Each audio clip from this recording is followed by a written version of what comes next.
balik lagi sama aku di Hua and Sound. Kali ini aku bakal ngebahas budget, berapa sih budget yang aku keluarin buat daftar GKS jalur universitas. Yang pertama adalah terjemahan.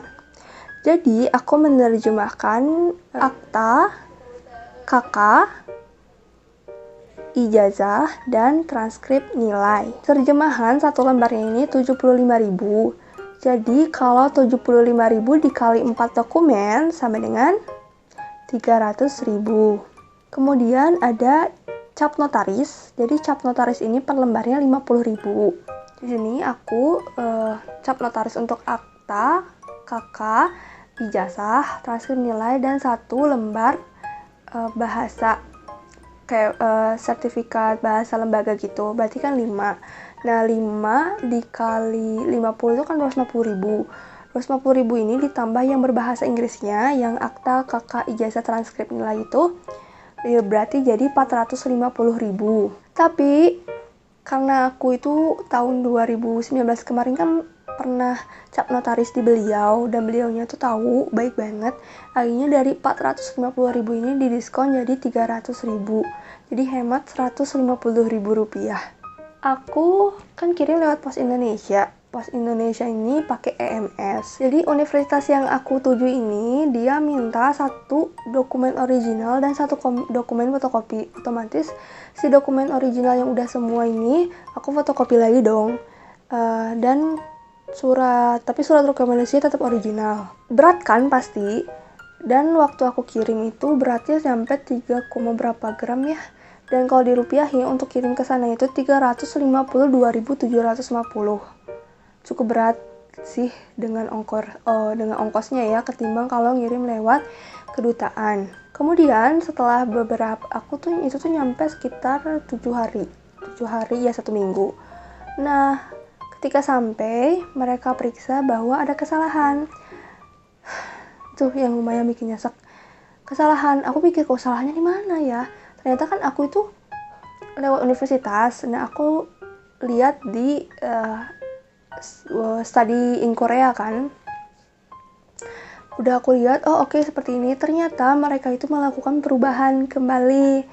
Dan aku nggak cek webnya. Jadi kalau saran aku, kalau misalkan kalian mau ambil jalur lewat university, kalian bisa cek dulu di study in Korea. Tapi jangan lupa kalau misalkan ketika dari pihak universitasnya udah ngeluarin syarat-syarat GKS, nah kalian dipantau kembali lewat universitasnya. Jadi kan yang mengeluarkan duluan itu study in Korea kan. Jadi semua universitas itu ngumpul dulu study in Korea ngeluarin, baru beberapa hari kemudian si pihak universitasnya yang ngeluarin. Nah, pihak universitas yang aku tuju itu ngeluarin setelah sekitar 4 hari ya. Mana aku tahu gitu kan kalau ada perubahan. Ijazah dan transkrip nilai itu harus diapostil. Apostil. Apa itu apostil? Apostil itu adalah yang dicap-cap lewat Kemenhukam, Kemenlu, sama kedutaan. Jadi terlebih dahulu terjemahin dulu lewat penerjemah tersumpah, kemudian dicap notaris, udah itu masuk ke Kemenhukam, udah itu masuk ke Kemenlu, udah itu masuk ke kedutaan. Dari tahun-tahun kemarin itu yang namanya di apostil itu biasanya adalah mereka-mereka yang memang sudah diterima oleh si NIAID-nya gitu ya, udah pasti lah gitu. Terus aku kayak berpikir, aku lanjut gak ya gitu. Tapi dari komite penyeleksinya ini kayak ngabarin gitu, kayaknya ada harapan deh. Kayaknya mereka mempertimbangkan dari mulai study personal statement dan study plan aku gitu. Akhirnya aku ngobrol lah sama ibu aku, terus kata ibu aku, ya udah, tapi ini gimana nih, COVID lagi merajalela, terus aku juga nggak tahu seluk-beluk Jakarta, dan akhirnya aku pakai kayak jasa gitu ya, jasa. Aku kayak harap-harap cemas, ini jasanya bener atau enggak gitu kan. Baru pertama kali aku telepon dan mereka memastikan bahwa bisa cek di Google gitu. Banyak juga yang memakai jasa kami. Aku tanya, untuk ijazah transkrip itu di apostil Itu berapa harganya? Ternyata untuk 1 lembarnya aja 1.100.000. Kalau 2 lembar 2.200.000. 2.200.000 itu belum jasa penerjemah. Nah, untungnya aku udah ada 2 lembar yang transfer sama ijazah itu yang diterjemahin gitu loh. Aku bilang, tapi aku udah punya nih, Pak, yang diterjemahin gimana? Oh ya nggak apa-apa, tinggal dikirimin ke Jakarta. Terus kayak 2.200.000. Kayak aku narik napas gitu kan, itu bukan uang sedikit. Sementara ekonomi Indonesia ini lagi nggak stabil gitu. Cuman ya ibu aku meyakinkan, ya udah pakai aja. Mau keterima mau enggak, yang penting kamu udah usaha. Akhirnya itu aku ngirim dokumen si ijazah sama si transkrip nilai yang udah diterjemahin. Ngirimnya pakai pos 11.000. Akhirnya jadi setelah drama, dan itu telat sih sebenarnya dokumennya gitu, kayak mereka ngejanji itu 1 minggu, ternyata jadinya itu sekitar 11 hari karena katanya Kemenlu-nya itu buka itu selama COVID cuma seminggu 2 kali. Aku tadinya nggak mau, aku pengen ke Jakarta, tapi kata bundaku juga bilang, kamu nggak tahu Jakarta, kamu juga nggak tahu Kemenlu, Kemenhukam sama kedutaan itu di mana. Ongkosnya itu berapa ke Jakarta, belum kamu makan, belum kamu misalkan seandainya harus nginep, itu udah lebih kayaknya dari 2.200.000. Nah, semuanya lengkap, aku ngirim lagi, aku pakai EMS juga ke pos. Itu aku harus bayar 293.335, hampir 300.000. Itu bener-bener sisa uang yang aku punya.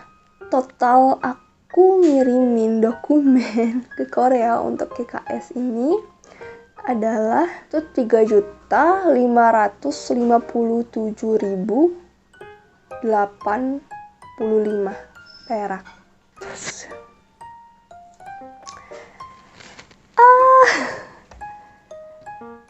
Itu uang yang banyak banget. Aku udah sebenarnya bulan awal itu kan aku ulang tahun, aku dapat hadiah ulang tahun itu berupa uang cash, dan uang cashnya juga aku masukin ke biaya ini gitu di awal-awal, dan aku juga ada tabungan. Jadi semua uang aku udah kekuras guys, udah habis semua. Tapi kalau ditanya nyesel gak sih dengan 3.500.000 itu kamu habisin uang?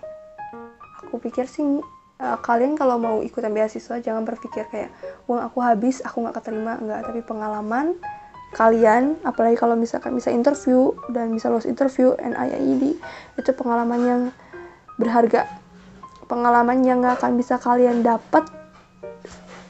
Jadi saran aku adalah hemat-hemat uang kalian dari sekarang, simpen, karena kita nggak tahu kebutuhan apa yang nanti bakal kita hadapi untuk apply beasiswa ini.